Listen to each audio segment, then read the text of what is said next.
All right, welcome everyone to today's Google Webmaster Central Office Hours Hangout. My name is John Mueller. I'm a Webmaster Trends analyst here at Google in Switzerland. And part of what we do are these Office Hours Hangouts with a bunch of fantastic webmasters, publishers, SEOs who drop in every now and then, lots of people who ask questions. And we try to get through as much as we can. As always, if there are any of you who are live here in the Hangout that want to get started with the first question, feel free to jump on in now. I've got a question, John, if you don't mind. All right, go for it, Don. So this is about voice search, yeah. OK, so last summer, I attended a lecture as part of the European Summer School of Information Retrieval. And Enrique Alfonseca from the voice search team in Zurich at Google lectured on conversational search. Obviously, it was really interesting. But one of the things that he did point out is that with voice search, there is no paraphrasing. In that, naturally, the query's kind of not moved around as such. And he said that that's something that's very different to other areas of search. Can you expand on that a little? I don't have any context on that, so I don't know. Sounds interesting, though. Yeah, so effectively what he was saying is this. With normal queries, there is sometimes expansion. So relaxation and expansion to include more results. Yeah, so because obviously people can interact more with the screen, and then there's query refinement, and it doesn't necessarily have to be entirely accurate, if that makes sense, yeah? Because people can give feedback, and there's 10 results to choose from. Whereas with voice, you need to be as accurate as you can be, and you can't just expand out to say, well, let's include this as well, because this may also be relevant, yeah? Does that make sense? Yeah, I totally expect kind of the way people interact with search to change over the years. I think that's completely normal. Also with normal search, that's something when you look at the next generation of people go online and search for things, they search in a very different way. So these kind of changes, I think, are kind of natural. I don't really know the specifics around voice search in that regard. I see how people might search differently when it comes to voice. Yeah. But also, it's also something where I've noticed just from watching people, they often tend to be a lot more polite on voice search. I don't know if that affects like how search behaves as well. If people say like please and thank you, it's I don't know. It's kind of interesting. Yeah. No, I just wanted to understand whether it was because, to paraphrase, when you look it up, it means that you have to be able to fully understand the meaning of the original query and the meaning of the content in the pages that you're going to return, because if you get it wrong, you can completely mean something else, if that makes sense. Yeah. Or whether I think that's also tricky with voice in general, because you just have like one result in most cases. That it reads like a whole page of 10 search results to you, and you get to pick which one you want to actually find out more. My point. It's like that was really my point. Was it around whether precision is more important than recall in this instance, rather than was it to do with the fact that the meaning isn't understood? So it was that really. So, no. Okay. All right. That's kind of clarified it a little bit. Yeah. Cool. Okay. You get to go to all of these fascinating conferences. Really jealous. Yeah, that was amazing, that one. I learned so much. Yeah. Cool. All right. Any other questions before we get started? Yep, one from me. Okay. Hi, John. I have the following case. Before a few weeks, one of our client win very authority and popular award in Bulgaria. We tried to publish some press release with some provider, and I was expect to win few backlinks. I mean, few 3-4 maximum. And my task to them and my recommendation was this. But after a few days, I received the report of them with 400 press release, with 400 backlinks, and same anchor, everything. It's the same. First, I worried about this 400 press release with absolutely same content, duplicate content. This is normal for press release, but 400 is very big number. And second is my number of backlinks. And final, maybe 90% of them is not relevant. I think first to disavow 99% of them or all of them. What do you have any idea what will be the best practice in this case? I don't know. So first off, I would say that this sounds like things went well. It's not that things went badly for you in this case.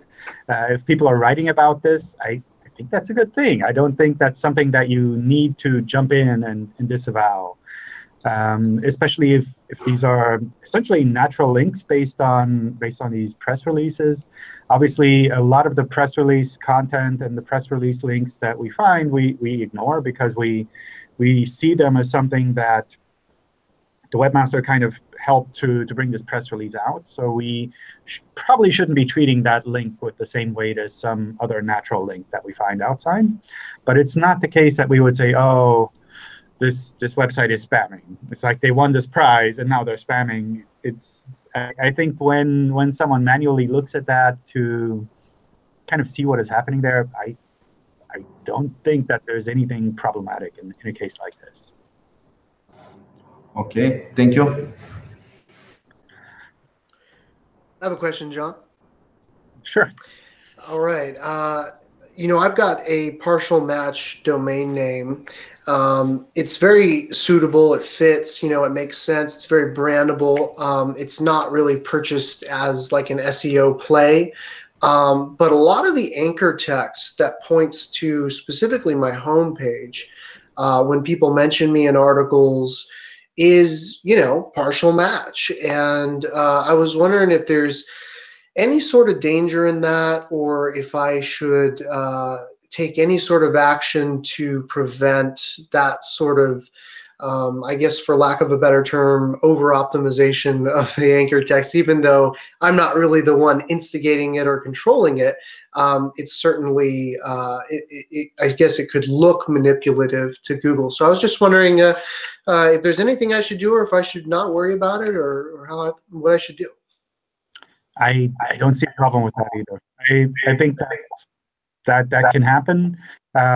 Depending on how you have your website set up in the beginning, maybe you choose a domain name like that. I think that's a reasonable strategy. I don't think it's always the best strategy to have it like that, because in a lot of cases, especially if you're in a competitive market, if your domain name is essentially a combination of your keywords, then it's going to be hard to even rank for your domain name, because if someone's searching for those keywords, then they'll be in this big competitive field where lots of other people are trying to rank for those keywords as well.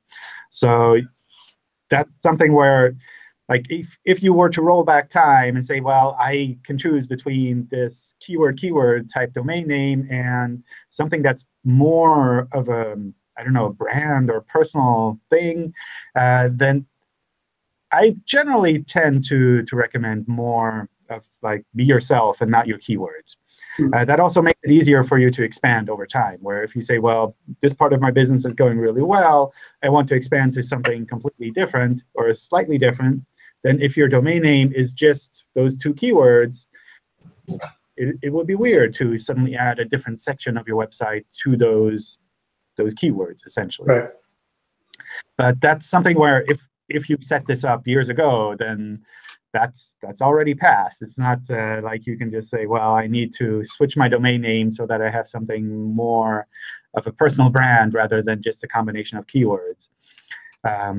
So I guess it kind of depends on how far you are down the road there.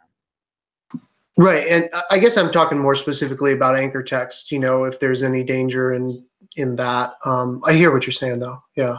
I mean, because if I'm not, if I'm not influencing them, if I'm not saying, hey, use this anchor text, but effectively, I guess, I'm just thinking, some black hat SEOs might say, well, look, John Mueller said, it's not a big deal, and then I'd be like, well, I don't know what to say about that. Is it the intent? Is it the what is it about anchor text that's good or bad? Yeah, I mean, we look at a number of factors there, and that's something where what we essentially try to do is figure out, are these links natural or not? And if these are natural links, then people link in whatever way that they want. And sometimes they just link with the domain name or the name of the business. And if the name of the business are your keywords, then that's how it ended up.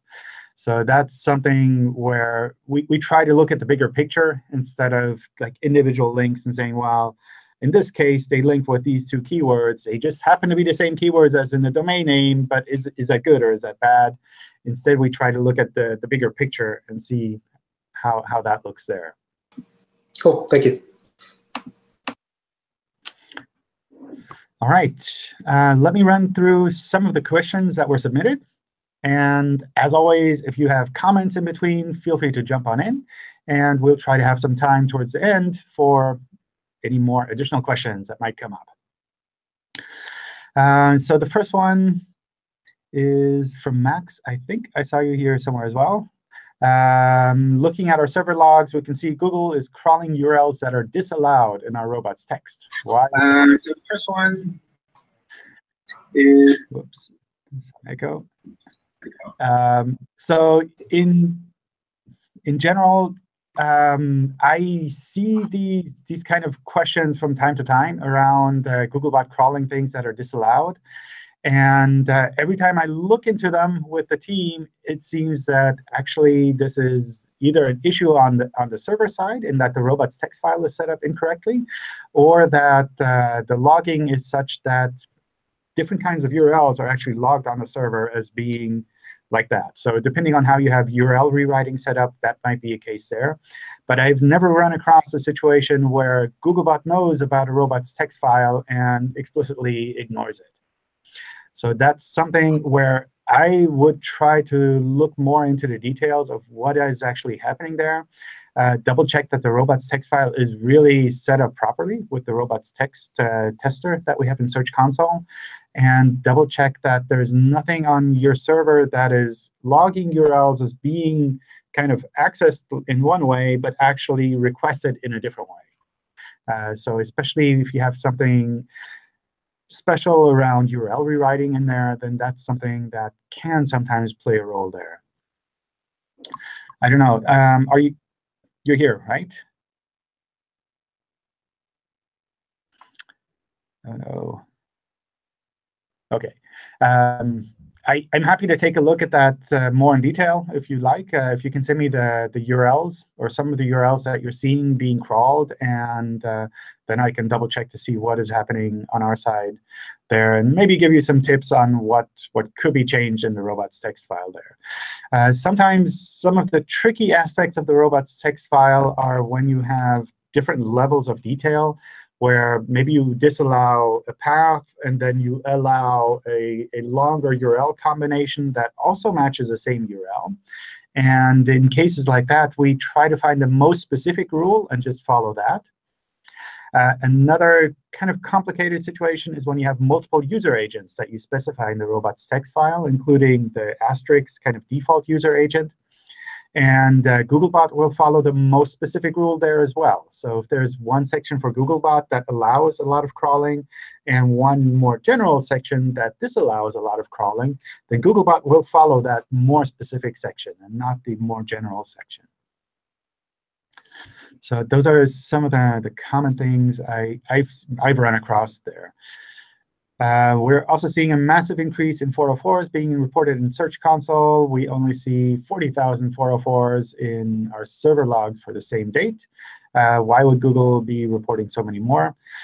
This is something that is sometimes confusing in the sense the number that we report in Search Console is based on our current index. So if we're saying we know about 100,404 pages from your website, that doesn't mean that we've crawled today 100,404 pages from your website, but rather over the period of time where we've started kind of collecting data for the index, we've seen 100,000 pages that are still kind of known by us and that have when they last were crawled, seen a 404 result code. So that's something where this number goes down as the 404 results code kind of get resolved, and we can recrawl and see the lower number. But it's not the case that you can map directly from your log files this time period to that time period and compare those numbers. Let's see. Another thing maybe to mention with 404 errors is that they don't affect the rest of your site's ranking. So if there are lots of 404 errors on your site, and these are pages that you don't want to have indexed, that's perfectly fine. That's not something that you need to fix or need to change in any way. That's perfectly normal for us. That's the way to set up a website so that it does have 404 errors when we try to crawl URLs that shouldn't exist. John, yeah. Sorry. Can I just ask a quick question? It's kind of around this topic, and it's around crawling. Do you remember the other week when we talked about the pages that are no index follow? Yeah, and actually you'd given a talk somewhere, and you'd said that actually over time what happens is Googlebot it's a no follow anyway, even though it's initially follow. Is that because they're still crawled from time to time, but it's the actual page rank that doesn't flow? Or is it just that over time their download is just reduced increasingly? Yeah. If we see a page that has a no index on it, at some point we'll see it as a soft 404 page, and we'll treat it like any other 404 page that we know about. So you wouldn't treat it as kind of a shortcut within a site to get to for discovery? No. Yeah. So for instance, if you wanted to build a navigational page that was there for people to find different things within the site, but you didn't necessarily want that indexed, that wouldn't have any value at all for discovery. So for instance, say you didn't want to output every one of 500 counties or towns within a hotel listing site in the UK on one page because of page load and one thing and another. Actually having then a separate page that isn't indexed, which allows people to find further information and via location, wouldn't have any value, and actually Googlebot wouldn't use it for discovery. Or does it depend on the type of page? If it's clear it's a navigational page. So what usually happens in a case like that is in the beginning we do see it as a normal page. We see the no index on there. We see all of the links, and we try to follow the links as we see them. But over time, if this is a persistent no index, then we'll tend to see it as a soft 404 page, and then the links there are basically not used at all. Are they crawled, or are they crawled? Is that page crawled? Because everything gets crawled periodically, doesn't it? See if anything changes. That page does get crawled, but if we see it as a soft 404 page, we essentially drop the links that are on that page, so we don't take them into account. So in actual fact, you'd be better off then indexing and then letting you decide whether you index or not. Yeah. So that's an interesting. Okay. All right. Thank you. Yeah. Yeah. This is something that I think there have been misconceptions around this for quite some time, and I double checked with the team to kind of make sure that it's really the way that I was thinking here, and to make sure that I don't know, we try to bring some of this information out as well, because on the one hand, it seems to work perfectly fine with us just dropping these pages as soft 404s, but I think it's more useful for people to actually understand that they don't actually have to spend that much time creating these no-index pages to try to kind of circumvent the normal crawling. It's better to just focus on what you really want to have crawled and indexed, and just make sure that that part of the website is linked appropriately. Yeah, I suppose though now, I won't carry on for too long, but the point is there's a lot of massive sites out there now. And sometimes they don't necessarily want to have everything so that it just all gets sprayed out for users. So these navigational pages, if you like, almost beneath the initial surface, not being hidden, but just they're there, but they're literally there for information architecture as much as anything else. Yeah. Yeah. They're really important, aren't they? Yeah, I think for cases like that, I'd focus more on the sitemap file, where you can kind of let us know about all of the URLs on a website in a more neutral way, and try to find ways to kind of cross-link related topics together, so that if we crawl one product, we find kind of the related products, and from there we can kind of spread out and crawl the rest of the website normally. All right, let's see. One question from the chat. Which image placement is better, using the image tag or using CSS kind of background image? So from our point of view, for image search, we would use the image tag with the source attribute pointing at the image. And as far as I know, we don't use CSS images at all for image search. So for normal web search, it doesn't matter. You can use whatever works best for you. If you want to have these images indexed in image search, then I would definitely use a normal image tag for that. Let's see. More questions that were submitted. We're making changes to the mobile version of our site and wondered if text hidden behind dropdowns or tabs is being discounted at the moment, and will it be when the mobile index comes out? With the mobile index, we will kind of take this into account normally. So that's something where it definitely will count naturally. If you're making, kind of like you're saying here, if you're making changes to the mobile site, that sounds like you have a desktop site as well, either on separate URLs or a desktop version of the same content. And in a case like that, at the moment, we will focus on the desktop site anyway. So we'll use a desktop site at the moment. And as we shift your site to the mobile first index, we'll use your mobile site. And in a case like that, we would be fine with some of the content being hidden behind dropdowns and tabs like that. If we were to show some of our product descriptions on category pages to help boost those landing pages, then how would this get treated if the same detail is repeated on a product description page? Would this work and the category landing pages get an improvement? Or would both the landing pages and the product pages get demoted for doing this? How should you do this? So what generally happens in a case like that is we find the same text snippet on multiple pages on your website. And that's perfectly fine. That's perfectly natural. What will, however, happen is when someone is searching for something just in that text snippet, then all of these different pages are kind of competing against each other in the search results. And we'll try to pick one of these pages to show and try to figure out which one is the most relevant in a case like that. So that could be that maybe your category pages see more traffic, but that would kind of come at the cost of your product detail pages seeing less traffic. So that's something which you essentially can decide on and think about for your website, for yourself, to see, does it make sense to kind of bring more information at a higher level within the website at the cost of those higher level pages ranking more when people are actually searching for detailed information? Or does it make sense to kind of separate that out and clearly say, well, this is detailed information and this is kind of more general, higher level information? So that's something that you essentially can pick and choose and figure out what works best for your website.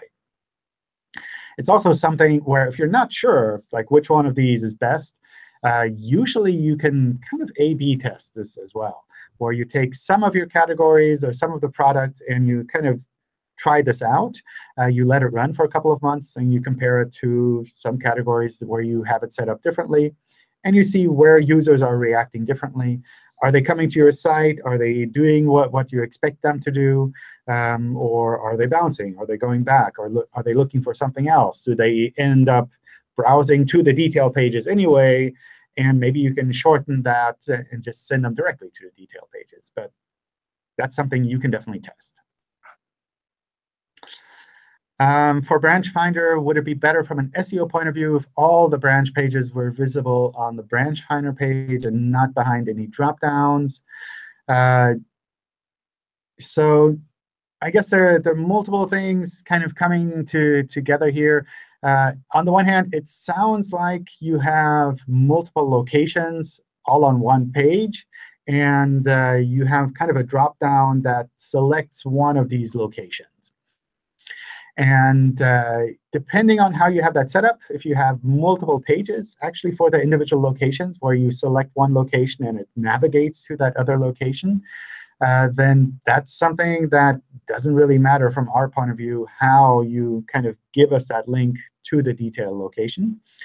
On the other hand, if this is something where you have to select something in a dropdown and then it does an AJAX call or something to the server and gets information and displays it on the same page, then it's important to keep in mind that Googlebot isn't going to be clicking on any of these dropdowns. And it's very possible that some of the content that would be kind of pulled in from your server on demand would not be seen by Google. So depending on how you have this set up, that's something where you can test with the Fetch as Google tool to see if this content is actually visible when Googlebot goes there, and if this content is actually in the HTML when Googlebot goes there. If it's just a matter of kind of highlighting things that are already loaded on a page, then that's obviously less of a problem. But if it's really the case that you're pulling content from the server on demand based on something that's selected and the URL stays the same, it's very possible that we wouldn't see that. I'd like to understand what's a good ratio of search pages and product pages for an e-commerce website. So I guess like category pages and secondary category pages, how much inventory is a good thing. I'm worried that the same shoes might appear on different pages and cause duplicate content problems, or that a user might not find sufficient inventory and leave unsatisfied. I think this is also something that you kind of need to work out for yourself, and that you probably would find a lot more input on from users directly. So instead of looking at this as an SEO problem, like how many of this type of pages should I have, how many of that kind of pages should I have, I'd say that for the most part, Google search will be able to deal with any kind of site like this. And especially if you're talking about a site that's selling 100 different shoes, then that's something where it's not an infinite number of URLs that we're talking about. You might have 1,000 products and maybe 200-300 product category pages. And that number of pages is something that we can easily crawl, regardless of how you have that set up. On the other hand, if you have 10 million products and you're talking about maybe 5 million different category pages, then that's something from a technical point of view that's quite a different problem. That's something where you'd want to kind of dig into that and figure out how crawling and indexing is expected to work for such a large site. But again, if you're starting out with an e-commerce site, you have a limited inventory, I would almost focus more on doing user studies to see how they want to navigate a site like that, rather than focusing on SEO issues. A question about AMP and Canonical. Suppose a web page is desktop friendly, but not that good on mobile. So the AMP page is used together with that, but the canonical URL on the AMP version remains that of the desktop version. AMP will improve the mobile user experience, but how is Google going to treat the mobile page for mobile friendliness, since the canonical URL is the desktop one? So what I would almost recommend doing in a case like this is saying that the AMP page is actually your mobile URL, and then just applying the normal markup that we have available for separate mobile URLs. And you can tell us the AMP page is the rel alternate mobile version, And on the AMP page, you have the canonical link back to the desktop page. So when we look at that overall, we see your desktop page. We see the desktop page points to the AMP page as the mobile version. And also it points to the AMP page as the AMP version. So we can show the AMP page both for mobile search normally, and as well as when we would show the AMP page itself. So that's kind of what I would recommend doing there. Another approach might be to think about what you can do to actually move to a responsive design so that you don't have to have a separate mobile URL, so that actually when someone visits your main URL with a mobile device, that they actually see the full content and have a good mobile experience there, regardless of AMP or not. We have multiple sites, some pages with cross-domain canonicals. The mobile variations are on their own subdomain. For mobile-friendly implementation, should the mobile canonical tag on mobile domain A point to the desktop domain page A or desktop domain page B, which is a true canonical?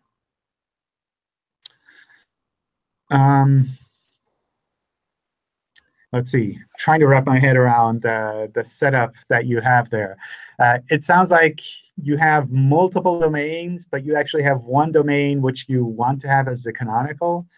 In a case like that, I would just point all of the canonicals to your actual preferred canonical rather than to chain them separately. So if you have a mobile page on one domain, then I would make that canonical link really directly to the mobile page or the desktop page that is the true canonical for this page, rather than to have it point to one desktop page and then have a canonical to the other desktop page.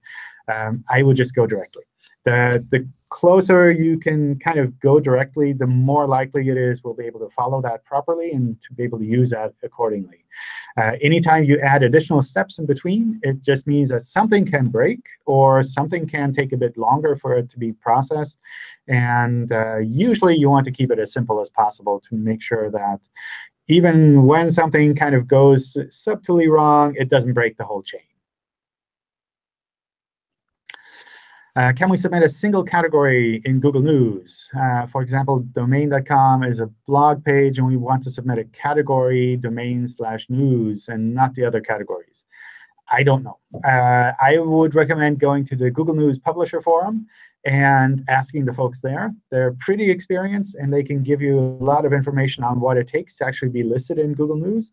I know they have a reasonably high bar with regards to content that they support within Google News. So I'd make sure that you have all of the information and that you can kind of mark off everything that's required, and that you really have a fantastic website before you kind of focus too much on getting listed in Google News. I'm running a site about physics in Spanish, and I've been trying to solve a problem for months now with the index status reports. Let's see, some forum threads that probably need to look at. So it sounds like the website was hacked. And no, wait. Googlebot detected an increase in server errors from the website. And let's see. The index status number, after fixing those errors, has gone up to like 3,500. Is that a problem, or what might need to be done there? I probably need to take a look at the forum threads there to actually know a bit more about what you've done and what you're looking at there. In general, if the index status report shows a higher number than what you expect, that's not necessarily a sign that something is completely broken. That can happen for various technical reasons. Usually that settles down over time as well. Over a couple of months, we figure out, oh, these URLs are actually duplicates, or these URLs are actually errors, and we can fold them together.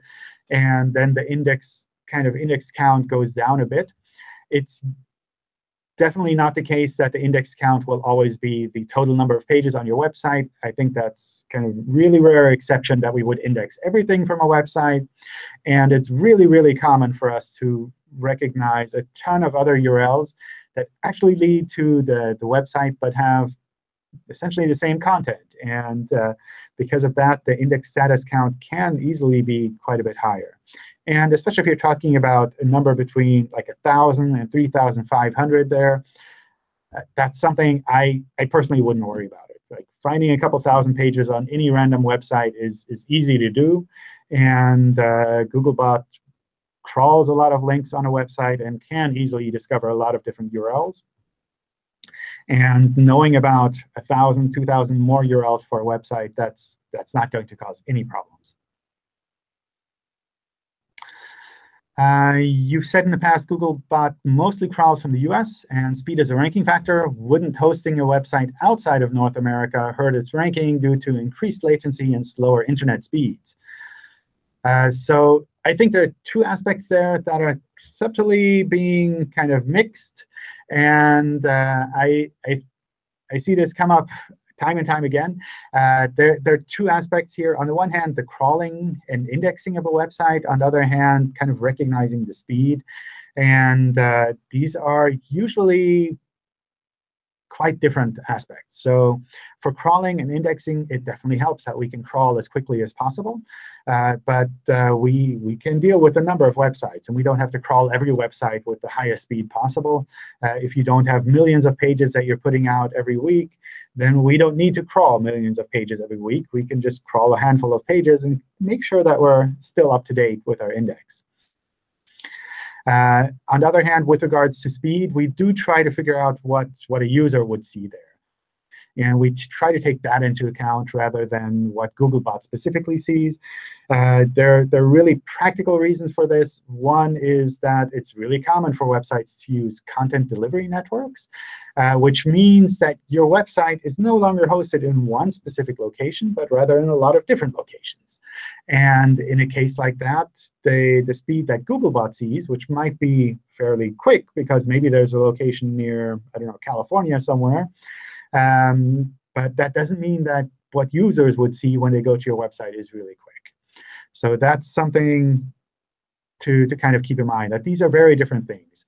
And also when it comes to the speed that we try to understand from a user point of view, it's not just the speed of accessing a page from your web server. It's really, to a large part, also the speed that it takes to load the whole page, which means the images, the CSS, the JavaScript, all of that needs to be processed and rendered in a browser. And usually that takes a significant longer time than just accessing the HTML page for a one-time fetch for Google indexing. Back in March, we migrated our website from a Yahoo store to Magento. And since then, organic traffic has dropped in a major way. We're trying to figure out what happened here. What can we do? So I took a quick look at the website before the Hangout. And one of the things that I noticed there is that a lot of the older URLs that used to get a lot of traffic, they all lead to 404 pages now. So it seems that you migrated your business to a different CMS from Yahoo stores to Magento, but you kind of didn't set up those redirects from the old URLs to the new URLs. And that's one of the things that definitely does cause problems with website migrations, in that what happens here is we know about all of these old URLs that we thought were really awesome, and we were showing them to people in the search results, but they all don't work anymore. So Googlebot drops those old URLs from the index, and we don't show them in the search results anymore. And it takes a significant amount of time for us actually to figure out what the new website looks like and to figure out, is there any mapping from the old content to the new content? And if we don't have any mapping from the old content to the new content, we essentially have to treat that website kind of like a new website. And then you're almost like starting fresh, not completely fresh, because obviously people are probably still linking to your homepage, and we kind of know this is a reasonable website. But you are starting with a real problem there, and that all of the things that we used to think were really awesome on your website, we don't find them anymore. So setting up those redirects now would probably still be a good thing. I mean, if you made this change in March, or when I was looking at the logs, it looked more like around July. That's still a pretty long time, but I think those redirects would still help. The other thing that I noticed is the setup on Magento seems to be in a somewhat suboptimal way, in the sense that all of the URLs that I access, they get redirected to URLs with a session ID attached in the URL. And for us, that means that if we blindly follow that session ID, it looks like every page that we request is a new page, a completely new page that's not associated with anything else on the website. And that's something that can take a bit of time for our systems to learn, that we can actually ignore the session ID in the URL, and we can just focus on the rest of the URL instead. So those are, I think, the two main things that I ran across when I looked at this. On the one hand, the migration was done in a way that you're essentially starting over instead of starting with the basis that you had before. And on the other hand, with the new setup, you're essentially doing some things that are technically set up in kind of a bad way. So both of those things are probably still worth fixing. What I would also do is maybe go to the Webmaster Help Forum and just see if other people are able to find other issues that can be resolved as well. My worry is always that when I run across these kind of basic SEO issues, that probably there are a lot of other things as well that were neglected that could be done with a small amount of work, and you probably still have a pretty big impact from that. For me, looking at this, like moving from this kind of default setup on Yahoo stores to your own custom setup, it also kind of shows that a custom setup isn't always the best solution here, or the easiest solution, in the sense that a lot of these kind of pre-built e-commerce setups or pre-built CMSs, be it Wix or WordPress or anything like that, they're sometimes set up in a way that actually work fairly well. They have a lot of experience running these. And if you shift to your own custom setup, then you really kind of have to know what you're doing to be able to get a significant advantage out of that. Is it considered plagiarism if I use text from my blog as a script for YouTube videos and vice versa? So I don't know. Plagiarism sounds like something where you're almost asking a legal question. So I don't want to kind of say what is plagiarism or not. But with regards to duplicate content, when it comes to SEO, I think that's perfectly fine. If you have content on your blog that you would like to use in a YouTube video, that seems like a good thing to do. And sometimes people like to consume content on YouTube instead of consuming that on a blog. Sometimes it's easier to create content on YouTube. Sometimes it's harder to create content on YouTube. That's definitely, I think, a reasonable strategy to say, I'll try both of these out, or take some of the content that worked well on the blog and use that somewhere else. Since escape fragment is deprecated, can we use push state for loading inner tabs content? This will create separate tab pages as well. For example, this other website's hotel landing pages uses tabs, and they implement push state on the same. What will that help with SEO ranking? So essentially, what you're doing with push state is navigating to a different URL without loading the new page's content. So that's something where essentially push state is the same as a link on a page when implemented like this. And links on a page to load different content within different tabs on separate URLs, that's totally up to you. That's not something I'd say you should do or you shouldn't do, or that you'll have any kind of significant SEO advantage from that. It's one way to provide a fairly good user experience in that the page doesn't have to reload, but you can still swap out the content for the content that a user would see when they would navigate to that URL directly.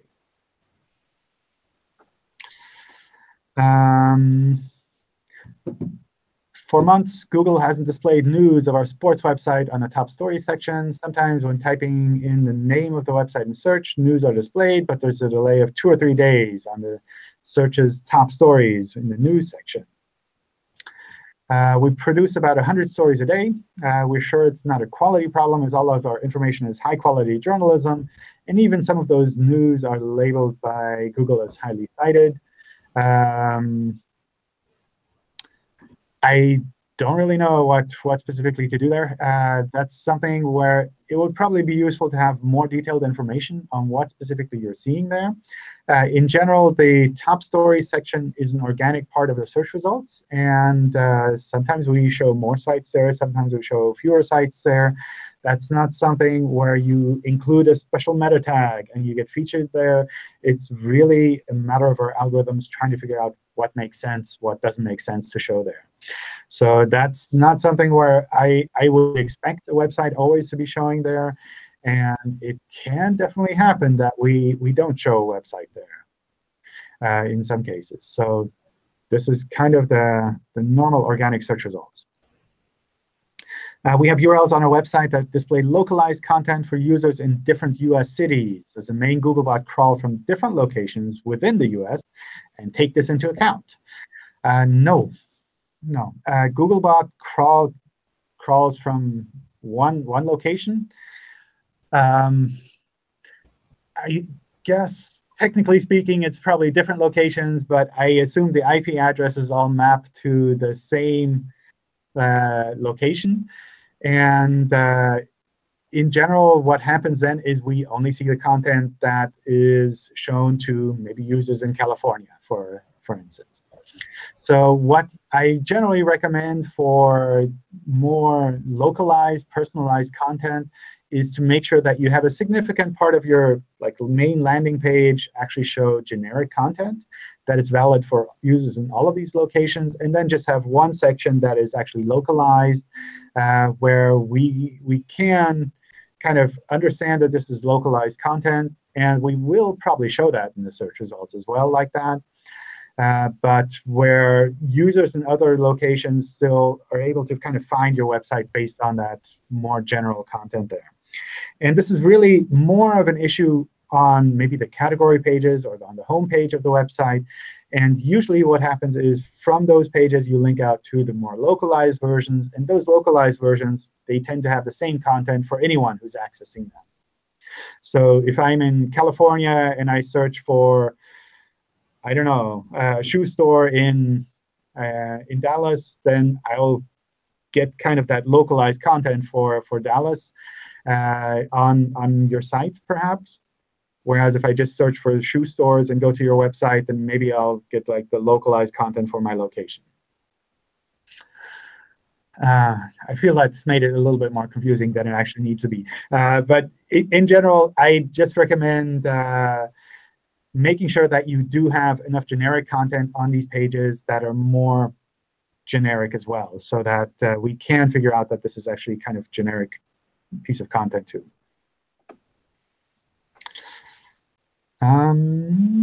Let's see. Bunch of questions.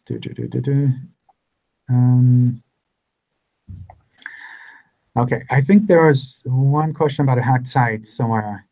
So someone added a bunch of hacked pages. We removed it with 404s and 410s after a couple of days. And nothing has been working since then, essentially. So it dropped in rankings, and it looks like we're still showing the hacked content there. So I took a quick look at that site, and it feels like there's still some hacked issues that are on that website when I took a quick look at that. But what is sometimes a bit confusing is that when we recognize that a part of a website is hacked, we tend to remove that from the search results ourselves, so that if you do a site query for the hacked content, it'll look like that content is actually gone, and you might not dig for that content itself. So that's something where I would double check your server logs to make sure that really all of the hacked content is actually returning 404s, and not that it's actually still there and just not being shown in Google search, and then you're kind of not aware that this content is actually still around. So that's kind of what I would do there. What I would also definitely do in a case like this is go to the Webmaster Help Forum, because the folks there have a lot of experience with hacked sites, and they have kind of various tricks and tools that they use to look into a website to see where there might still be issues with regards to hacked content, or where there might still be some things that you could actually clean up in addition. And maybe they have some tips there, or can point you at some pages that are maybe still on your website from that original hack, or maybe from an additional hack that happened afterwards.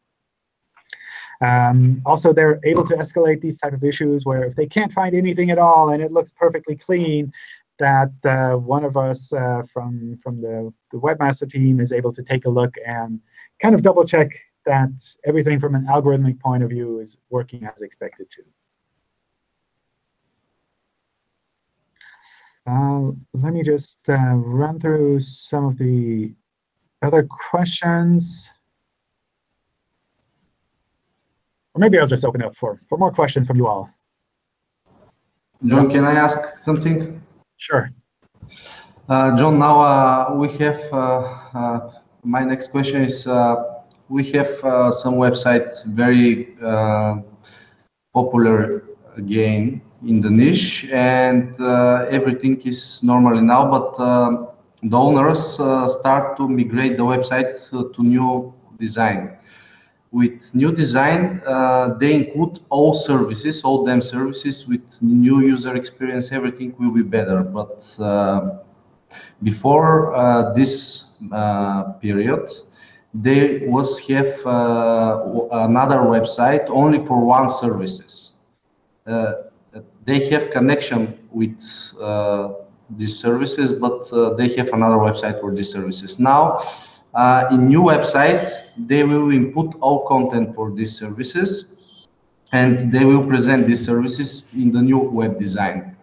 What will be the smart way in this case? Because now, first, duplicate content, another domain, maybe we can connect them to present with another website to these services, or we must redirect second website to the new with web design, the big brand. Yeah. So I think the two kind of cleanest options would be to either choose a canonical if it's the same content or the same service essentially on different URLs. Yeah. Is to say I will choose a canonical one with between these two. Maybe you have a strong kind of strong feeling on which one you prefer to have shown in search, and you can use a rel canonical for that. A redirect is also an option where you kind of actually redirect people to the other version. But that also means that people wouldn't be able to access the other version or the redirecting version directly under those URLs. So that's something which is sometimes worth looking into. Also, you could just say, well, I will just merge these two websites into one website. It makes it easier for maintenance in the long run. It makes it easier kind of to promote the whole business because it's one clean brand, one clean website.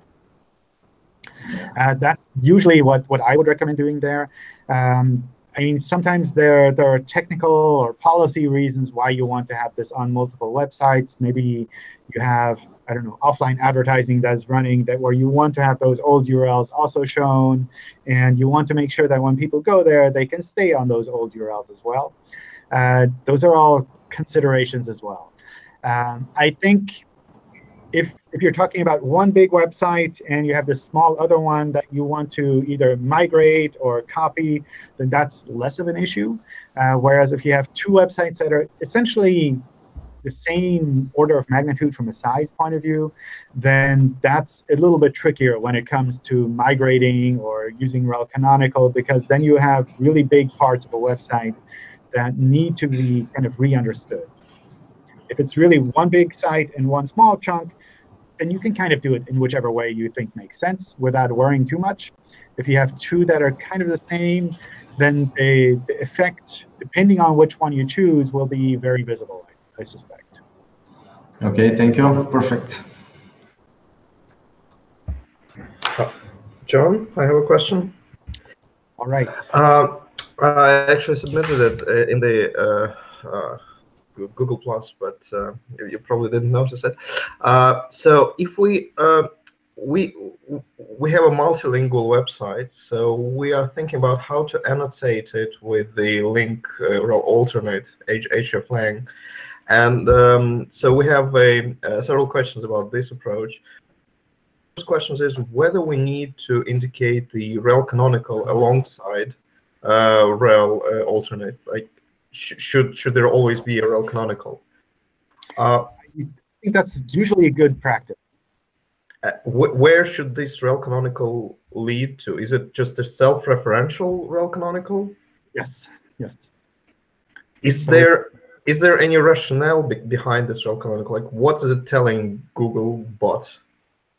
If we find multiple versions of that page, then we know which one you actually want to have indexed. So for the rel alternate hreflang link, it's important for us that the links that you specify in the hreflang kind of setup, that these are the actual ones that are indexed like that. So for example, if you have a URL with slightly different upper and lower case, or with www or non-www, then these normally lead to the same content. And normally we could look at that and say, well, we will just pick one of these. It doesn't really matter. But if you have a rel canonical on there, then that's a sign for us that actually you do care. You do want this specific version indexed like this. And that's important for the hreflang set, where we kind of try to link those specific versions and not like roughly the same pages together. Okay, then the next part to the question is if the different language versions of the site have just minor differences, like the differences in the menu, in the navigation, and the main content of the page is the same. Would Googlebot consider this as duplicate pages, although we would use the rel alternates, or would the rel alternates tell Googlebot that these are not duplicates? These are actually different language versions. Are they in different languages? Well, the main content may be in the same language, but like in our case, we are offering books, and the annotation of the book and the title of the book would be on the page. They would be in the same language for different language versions, but the menu would be different. The navigation would be different. So the minor portion of the web page would be different. Would Googlebot be OK with that, or would it consider it duplicate? Yeah, that's fine. I think that's a very common setup where you have the main content in one language, and sometimes the rest of the website changes, and things like maybe the comments, if people leave comments there in different languages, that's kind of normal. I think in an ideal case, the main content is also in the same language as the rest of the website. But when you're talking about books, book titles, when you have user-generated content, that's not something that you can choose. You can't like take a forum entry that someone wrote and translate it manually into all of the different languages. It's kind of not possible. OK. And the third part to the question is whether the hreflang X default should always be present. Like, are there any situations when you cannot honestly choose which language version is the default version? Would it be OK for Googlebot to just have the alternates without the X default? Yeah, having the alternates without X default is perfectly fine. The X default makes sense when you have a strong opinion about which one you want to have as the default version, or when you have something like a language picker page or an auto-redirecting homepage. Then it makes sense to have the X default there. But if you just have different language versions and you're saying, well, this English version is my preferred main page, then you can set an X default if you say, I don't care which page people go to. If it's the closest match for their language, that's fine. Wonderful. Thank you.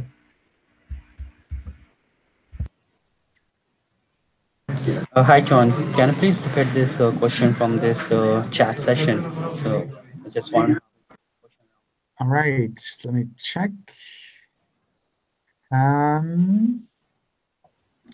Is it better to have one page on one topic with all the related topics, or split the topic into different pages?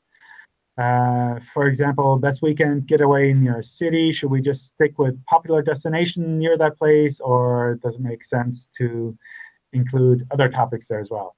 I think this is totally up to you to kind of decide and to figure out what makes sense for your website, for your users. Sometimes really comprehensive pages perform really well with users. Sometimes users get overwhelmed by the amount of information on a really comprehensive page. That's something you can kind of test and try it out and see how it works well with your users. In general, from a search point of view, if it works well for users, we can make do with it in search as well. So that's something where I would primarily test this with users and see what their honest thoughts are on the amount of information that you can provide on a single page, or if they prefer to have it split up into separate pages. All right, thank you. All right. Any last questions before we head out into the weekend? In the new Search Console, where's the download button? It's coming. I talked with the team about this as well. They said it should be there soon. So I assume, I don't know, next week or so, next couple of weeks. It's good to see that some people already have the new Search Console. For my private account, I'm still waiting for it. So kind of like a lot of you, I'm kind of seeing the new things happening, but not yet for my website. So have to be patient as well. How long will it be, John, before it's rolled out everywhere? I expect this to take a couple of weeks. So maybe, I don't know, end of January, mid-February. I don't know. It's hard to say. It kind of depends on what happens in between. If the rollout is really smooth, then maybe they can speed things up a little bit. If they run into hitches along the way, then maybe they need to slow down and figure those out first. Is there an order to it? Is it e-commerce? Because one of my clients has just got it, and it was an e-commerce site instead. No, I think it's just, I don't know. They take a hash of the URL and just say use it like that. Something kind of more generic. I've also heard from people saying that we gave them access to the new Search Console on their HTTP site, and they migrated to HTTPS last year, and it's like, I don't have any data. Oh, remember, I switched domains, and I then changed it back, and they put it on the new one, but not the old one. And then when I switched back to the old one, I lost it. Yeah. So yeah. I don't know. Maybe that's a tactic to kind of like verify as many versions of your site as possible, so that you have a chance of getting one of those in with the new beta. I don't know. Maybe it's just easier to just wait a couple of weeks. Yeah. Okay. All right. So I think there's still handful of questions left. If there's something on your mind that you really need to have answered, I'd recommend copying that into the next Hangout, or if you need to have an answer a little bit earlier, either ping me on Twitter or just go ahead and post into the Webmaster Help Forum. The folks there are really good at finding these kind of questions and figuring out what it could take to help solve whatever problem that you're running into. So I definitely give that a shot. All right. So otherwise, let's take a break here. Thank you all for joining. Thanks for listening in, for watching, for submitting questions. And I wish you all a great weekend. Bye. Have a good weekend, all. Bye. Thanks, John. Bye, everyone. Bye-bye. Bye, John. Bye.